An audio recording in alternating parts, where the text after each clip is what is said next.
Bonjour à tous et à toutes, chers adhérents de BHC.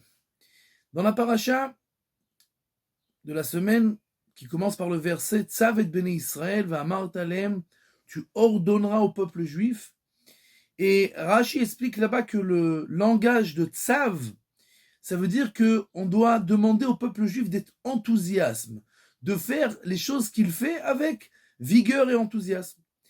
Et Rashi explique encore pourquoi spécifiquement dans cette mitzvah des sacrifices, nous devons demander au peuple de faire ça avec enthousiasme, tout simplement puisque ça coûte de l'argent. C'est-à-dire que les sacrifices, ça demande de faire une sortie d'argent, et les gens en général ne veulent pas sortir l'argent de leur poche, et donc on leur demande de faire ça avec enthousiasme. Le Rav Tzadka pose la question pourquoi cet enthousiasme n'est-il pas demandé au début de la Torah, pour toute la Torah. Ça aurait dû être une demande et un ordre pour toutes les mitzvot et les commandements que nous recevons, de faire ça avec enthousiasme, ou alors à la fin de la Torah. Après qu'on a donné tous les commandements, toutes les mitzvot, alors sache que tu dois faire tout ça avec enthousiasme.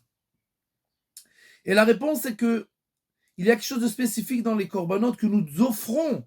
Dans les korbanot, nous n'offrons pas toute la bête. Nous n'offrons pas la viande de la bête.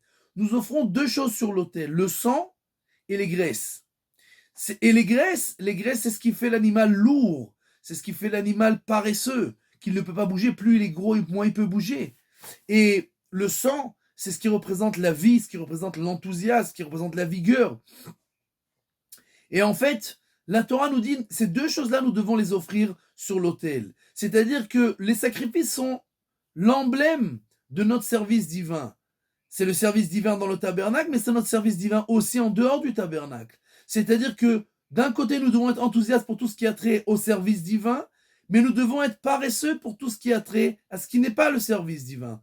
Le Rav Eliashiv Zatzal, qui se levait tous les jours à 2h30 du matin pour étudier, ses voisins racontent qu'il n'est jamais passé plus d'une demi-seconde depuis que le réveil a sonné jusqu'à qu'il s'est levé pour commencer à étudier. C'est-à-dire que, dès que l'étude, la spiritualité, le service divin apparaît, l'enthousiasme est là. Mais quand il mangeait, sa famille racontait qu'il s'endormait pendant qu'il mangeait. Ça ne l'intéressait pas du tout. Il devait manger pour survivre. Mais tout ce qui a trait à ce monde-là, il faut le faire. Mais il faut le faire avec paresse. Il faut le faire avec pas enthousiasme. Je ne parle pas des choses qui sont importantes pour ce monde-là. Je parle des choses futiles de ce monde-là, qui ne sont pas vitales. D'accord? Et donc, ces deux choses-là doivent aller ensemble. Et la paresse pour les choses et les bêtises de ce monde-là, et l'enthousiasme pour le service divin. Et si nous, chas v'shalom, faisons l'inverse, alors on a raté tout notre service.